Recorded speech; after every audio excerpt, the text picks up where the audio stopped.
Bauchi Governor Bala Mohammed, he don't give us another shocker of the week. In fact, this one, I still the final. You understand? Because me and this man, we need to sit down, discuss this matter where I bring una now. You no go finish here. Una no go believe what this man talk.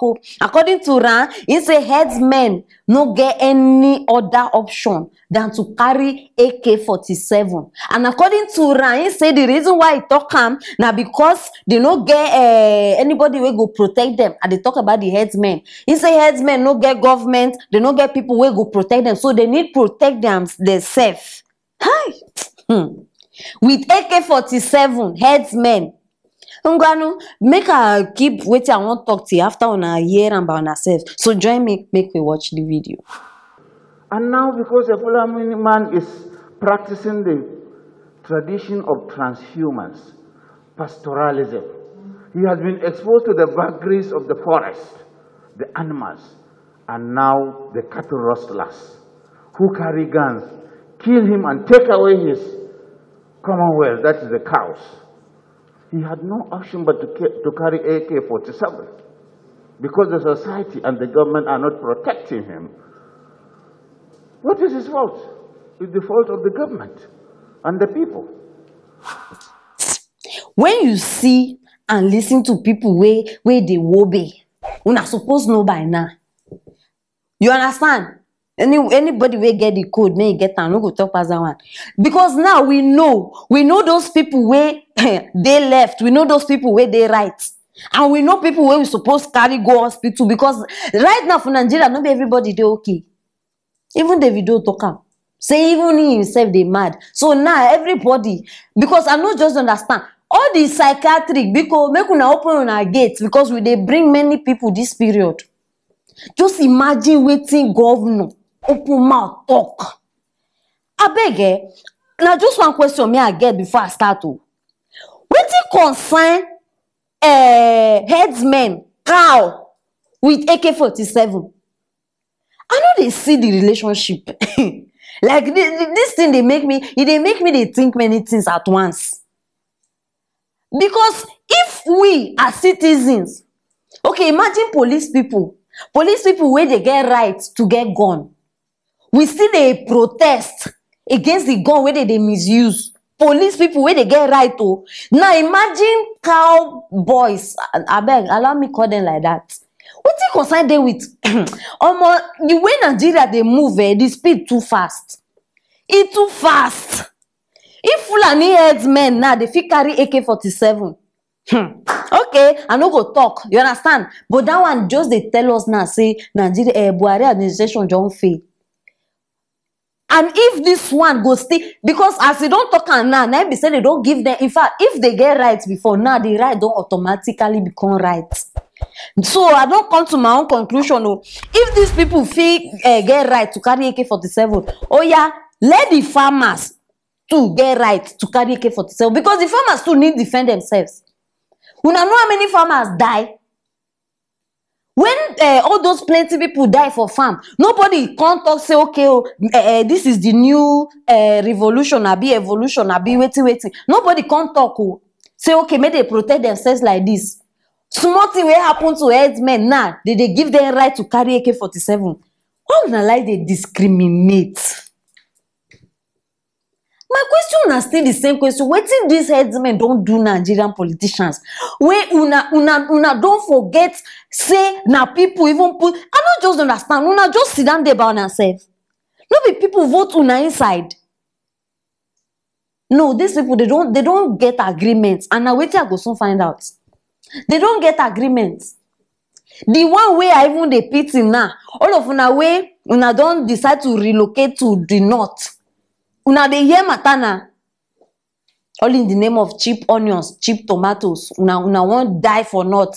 No come up for there, make your life day okay. I just dey pity una. Continue.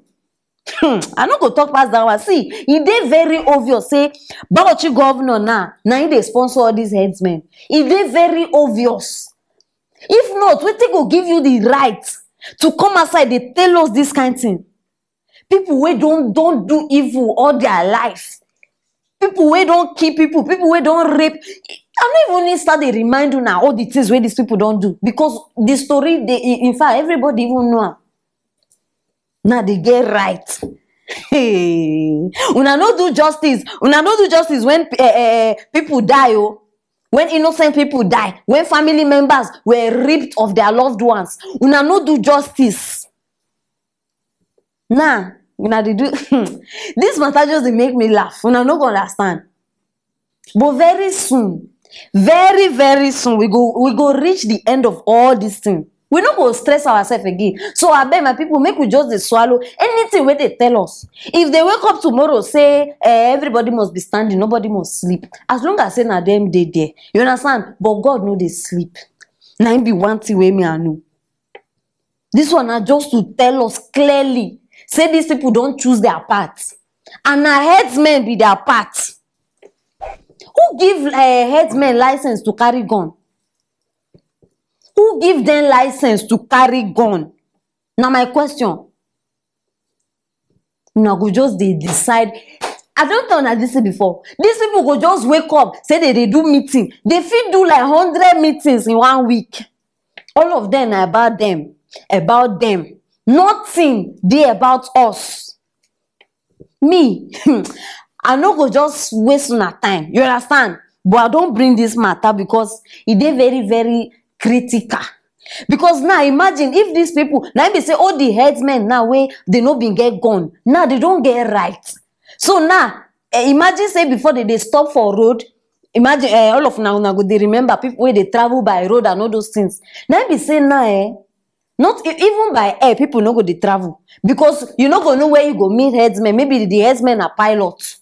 Where you go just in fact like people una go they think they crazy, but now they expect anything.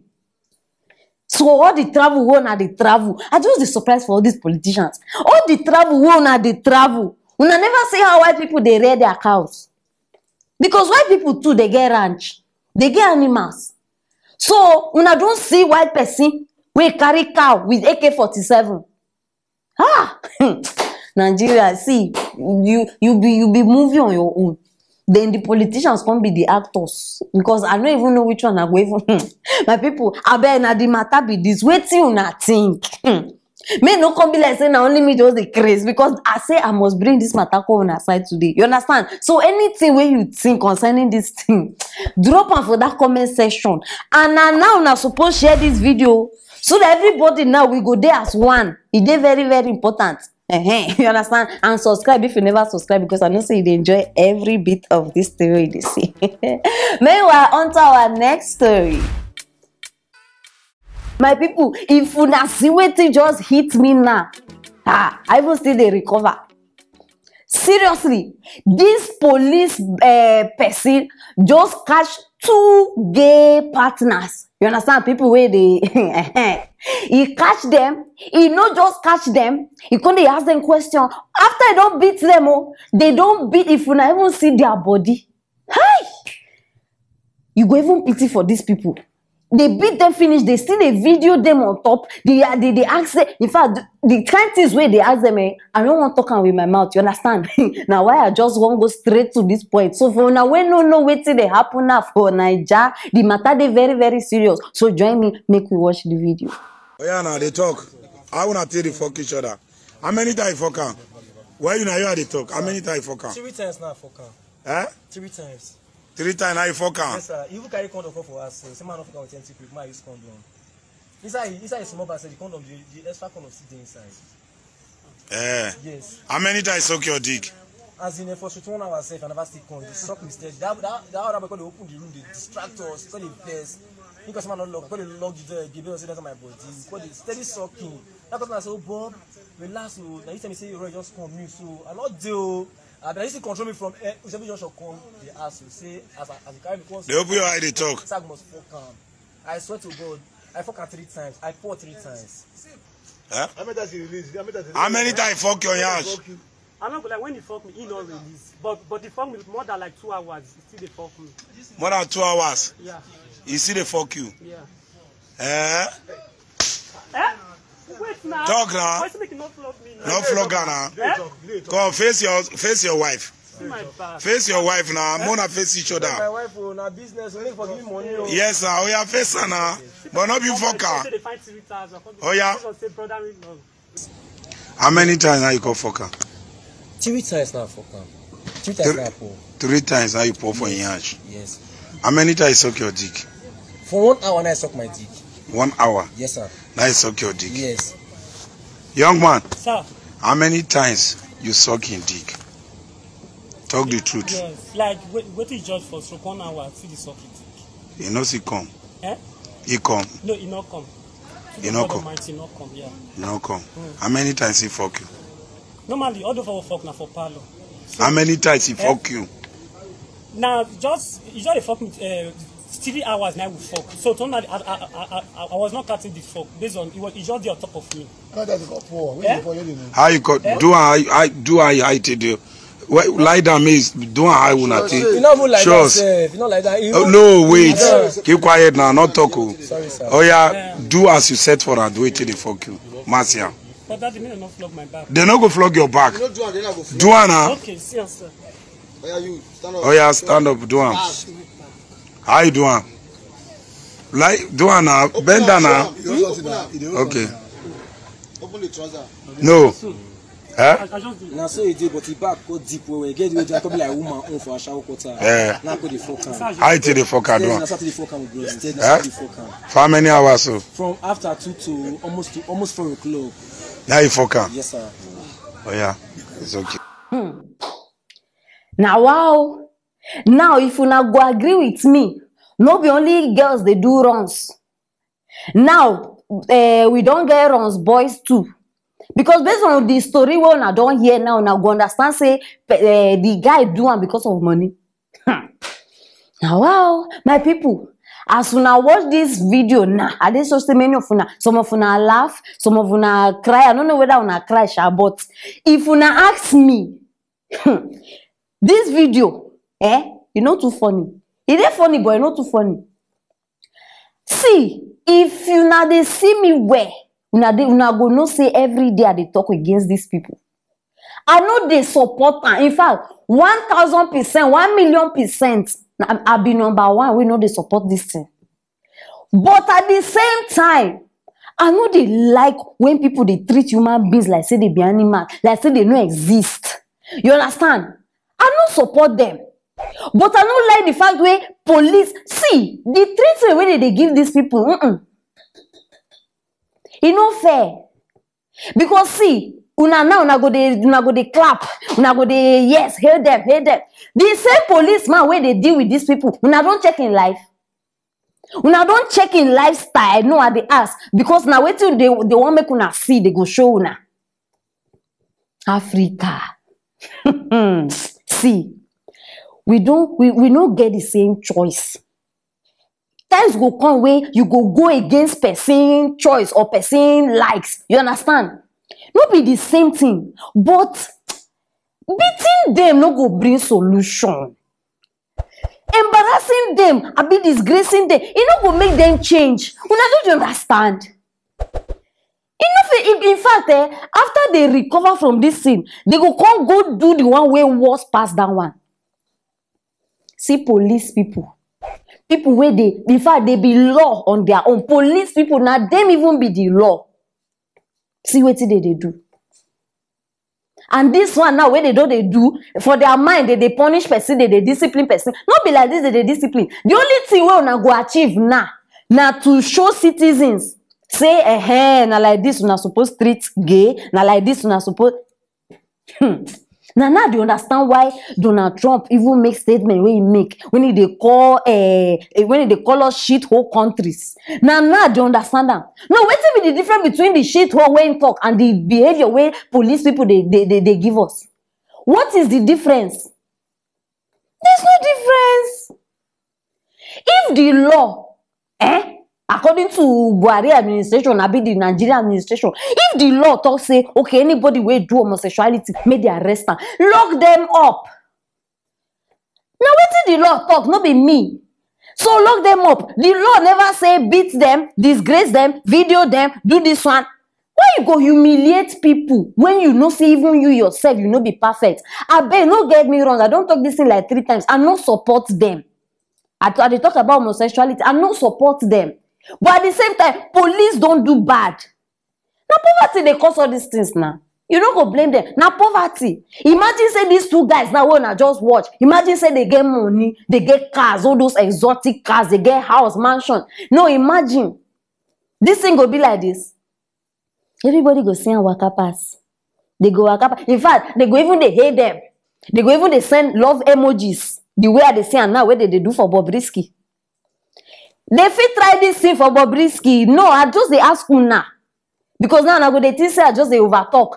Try and for Bobrisky now. See Bobrisky where they Nigeria, they walk up and that even they do selfies, they teach. Now she don't even become ladies teacher.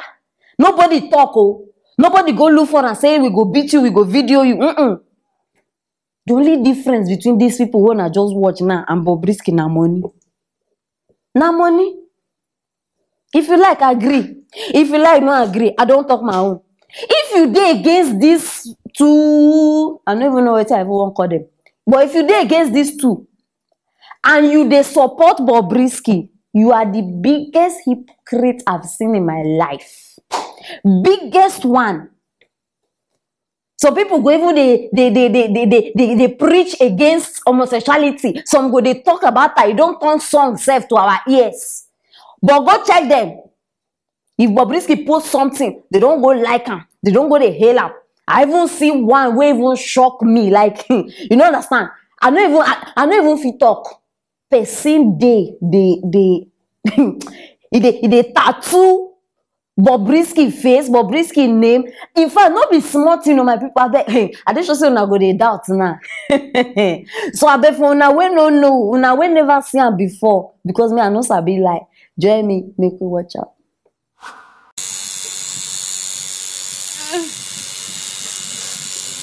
Woo, woo, woo, woo. Yes.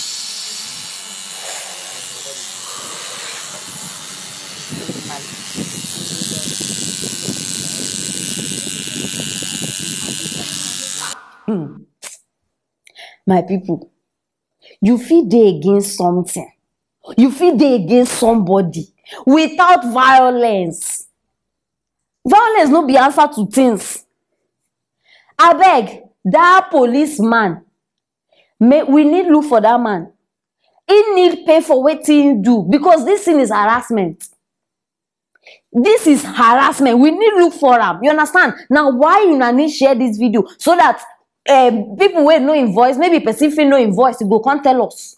It is very, very important. We need look for him. So now my own be this. So I don't talk. If you get any information so far, whether in name, where they stay, with family, anything, drop them for that comment section. We go look for this guy. You understand?